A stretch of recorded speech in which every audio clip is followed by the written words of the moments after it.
Nova Manhã. Conexão Brasília com Diego Amorim. Diego Amorim chegando aqui com a gente com o Conexão Brasília nesta quinta-feira. Diego, bom dia, tudo bem? Tudo bem, Mauro. Bom dia a você, bom dia, Michele, bom dia, ouvintes. Hoje a gente vai falar sobre a movimentação em Brasília que envolve o ex-coordenador da Operação Lava Jato, que agora é deputado, o Deltan Dallagnol, e a ministra do Turismo de Lula, Daniela Carneiro. O que está havendo entre eles, Diego? Pois é, Mauro, ontem eu almocei aqui em Brasília com um presidente de um partido de centro e ele me comentava algo interessante, coisas que a gente ouve no bastidor e que é importante às vezes a gente trazer para o nosso ouvinte ali. Ele disse: a oposição imaginava no início do governo, ali na primeira quinzena de janeiro, que conseguiria fazer o presidente Lula entender o tamanho da crise que envolvia a ministra do Turismo, e eles acreditavam na troca da ministra do Turismo. Mas aí veio o 8 de janeiro, tudo aquilo que a gente assistiu aqui em Brasília, aquelas cenas criminosas que ontem completaram um mês de acontecimento, e a ministra continuou no cargo.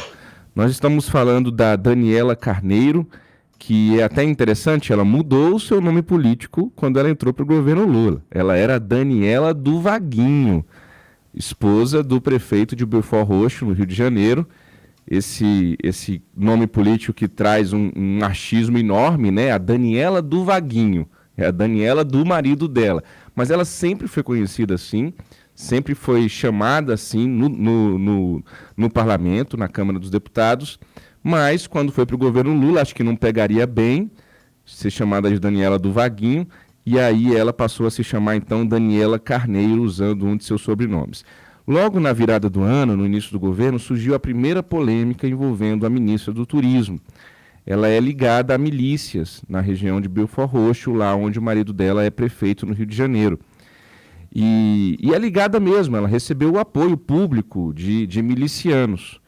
E a ministra, em sua defesa, alegou o seguinte, que apoio político não quer dizer que ela compactue com aquela história toda. É exatamente o seguinte, ela disse na época, abro aspas, apoio político não significa que a ministra compactue com qualquer apoiador que porventura tenha cometido algum ato ilícito. Recebi muitos apoios, mas não respondo por outras pessoas. Cabe à polícia e à justiça investigar e julgar casos que são da polícia e da justiça. Na época, um fotógrafo, vou dar o crédito para ele, o Wilton Júnior, do jornal Estado de São Paulo, flagrou a deputada trocando mensagens no plenário da Câmara, e ela disse o seguinte, ela escrevia o seguinte nessas mensagens: os inimigos querem me queimar, mas não irão conseguir. Não sou dramática, isso não prosperará. Os trabalhos irão abafar a notícia ruim. E eu comentava ontem com esse presidente de partido como, de fato, a vida que a gente leva hoje, com a quantidade de informações, Mauro, Michele, isso favorece um pouco com que os grandes escândalos ou crises, que poderiam ser grandes crises, acabem virando fagulhas no meio do noticiário. Se a gente parar para pensar, o nosso ouvinte um pouco mais experiente, talvez aí com mais de 40 anos, se recorda que antigamente as revistas chegavam às bancas na quinta à noite, quando era uma bomba muito grande, as revistas semanais, e aquilo ficava ecoando a semana inteira. E quantas reportagens de revistas não derrubaram ministros nesse país? Você dava um furo jornalístico de manhã no jornal e aquilo também ecoava pelo menos ao longo daquele dia.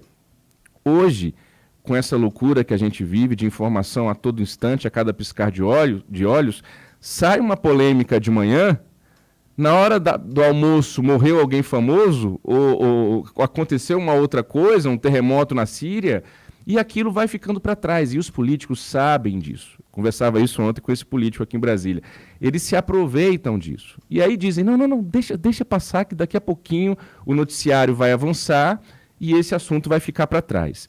No caso do Deltan Dallagnol, ele apresentou uma notícia-crime ao Ministério Público do Rio de Janeiro, e o Ministério Público acatou e abriu um procedimento para investigar a ministra do Turismo, porque ela foi eleita deputada federal novamente no ano passado, e há uma suspeita de uso de gráficas fantasmas durante a campanha eleitoral.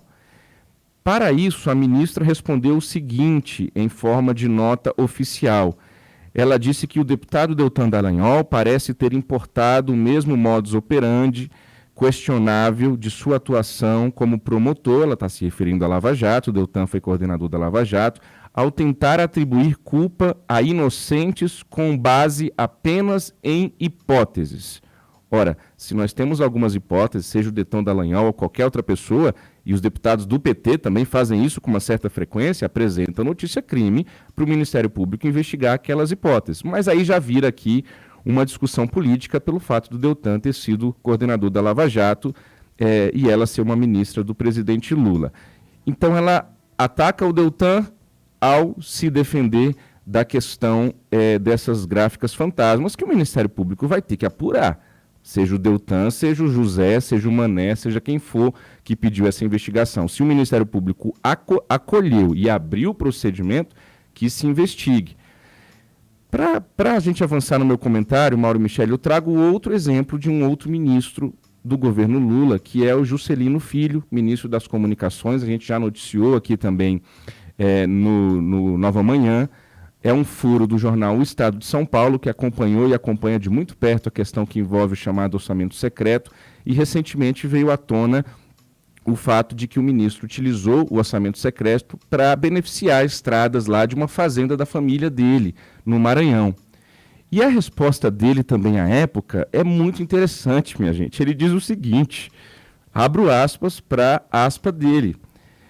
Considero que a estrada de 19 quilômetros de extensão recebeu sim recursos de emenda do parlamentar, via convênio com a Codevasp. Mas dizer que beneficiou apenas sua propriedade é no mínimo leviano, uma vez que a estrada liga os povoados de Estirão e Jatobá, são os municípios lá que envolve. Mas ele está admitindo e reconhecendo que beneficiou a família dele e a fazenda da família dele. Então vejam, eu concluo dizendo o seguinte, já deve ter eleitor, não estou nem acompanhando o chat hoje do Nova Manhã em tempo real, mas já deve ter eleitor dizendo, e os ministros do Bolsonaro? Aí começa, falsa simetria, falsa equivalência. Na política eu costumo fazer o seguinte exercício que eu convido o nosso eleitor a fazer. Fecha os olhinhos, imagina que o presidente é o Bolsonaro, e imagina que surge uma denúncia de uma ministra do turismo do Bolsonaro que foi apoiada por milicianos e ela diz que receber apoio de milicianos não quer dizer que ela compactua com a milícia. Fecha os olhinhos e imagina a reação dos petistas se isso acontecesse. Segundo exercício, imagina que o presidente é o Bolsonaro e que o ministro das Comunicações dele usou orçamento secreto para beneficiar uma propriedade da família dele, usando um orçamento que o presidente Lula passou a campanha toda dizendo que era algo terrível e fazendo ilações de que isso é necessariamente corrupção. E aí esse cara diz o seguinte, não, beneficiou mesmo, mas não foi só a minha fazenda que beneficiou um monte de outra coisa.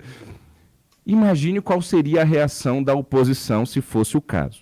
Então, eu gosto sempre de fazer esse exercício para a gente não cair na tentação de fazer a análise política partindo do nosso ponto de vista, né? Se é um mal feito, se é uma suspeita, se é uma polêmica, uma crise que é contra o meu adversário, eu não só dou valor a essa crise, como eu potencializo ela. Quando ela envolve alguém que é de um partido político que eu gosto, que eu votei, e que eu sou a favor dessa ideologia, aí eu minimizo, e aí a gente tem que tomar muito cuidado, porque a maturidade política que eu acredito, e a tal democracia que está sendo tão bem falada nos últimos tempos, e que bom que é assim, que bom que o 8 de janeiro criou, de fato, essa grande frente ampla em torno da democracia, a democracia também passa por a gente fazer essas análises com muito pé no chão.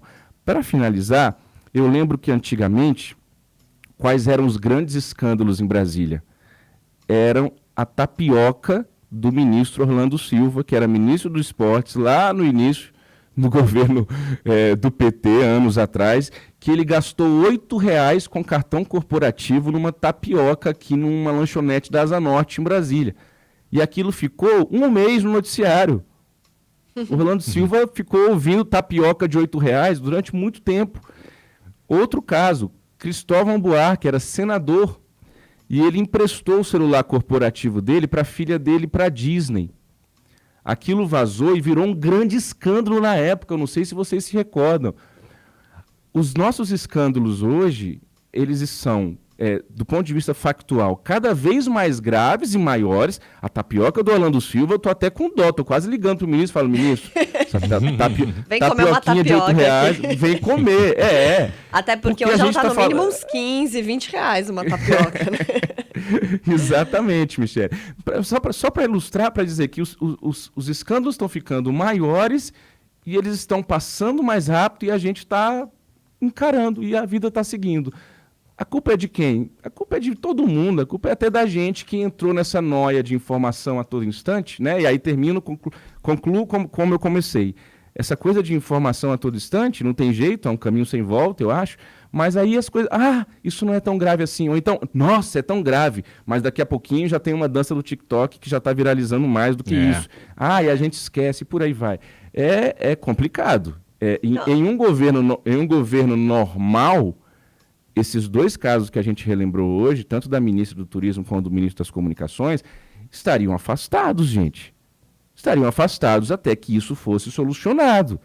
Isso num governo normal, seja de direita, de esquerda, de cima e baixo, puxa, vai, centro, isso seria o normal. Mas nós estamos falando de dois ministros que são do partido União Brasil. Só para lembrar o nosso ouvinte, União Brasil é aquele partido que hoje é presidido pelo PSL, ou pelo ex-presidente do PSL, que era o presidente do Bolsonaro, que elegeu o Bolsonaro em 2018. E o PSL se uniu ao DEM, virou União Brasil, está hoje na base de apoio do presidente Lula. E você aí, ouvinte, brigando por política na sua família, deixando de falar com as pessoas por causa de política.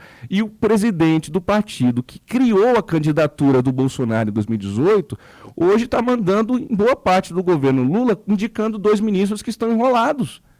É o partido do Moro, inclusive. Partido do Sérgio Moro, inclusive. Partido do Moro.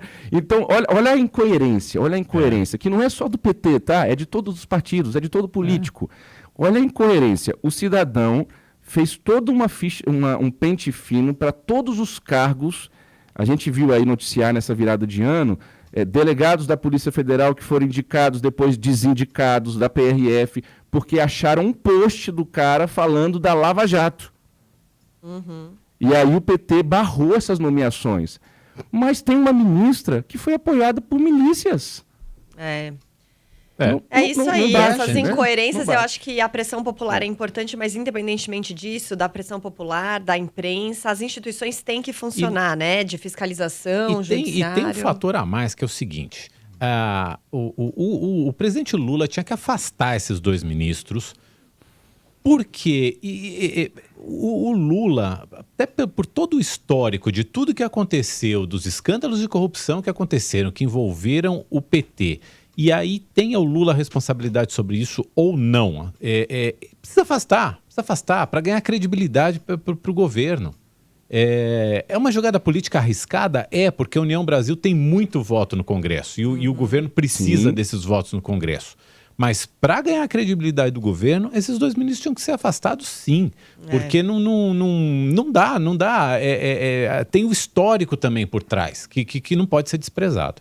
É isso. Diego Amorim volta com a gente amanhã. Obrigada, Diego. Um ótimo dia. Até amanhã. Valeu. Nova Manhã. Conexão Brasília com Diego Amorim.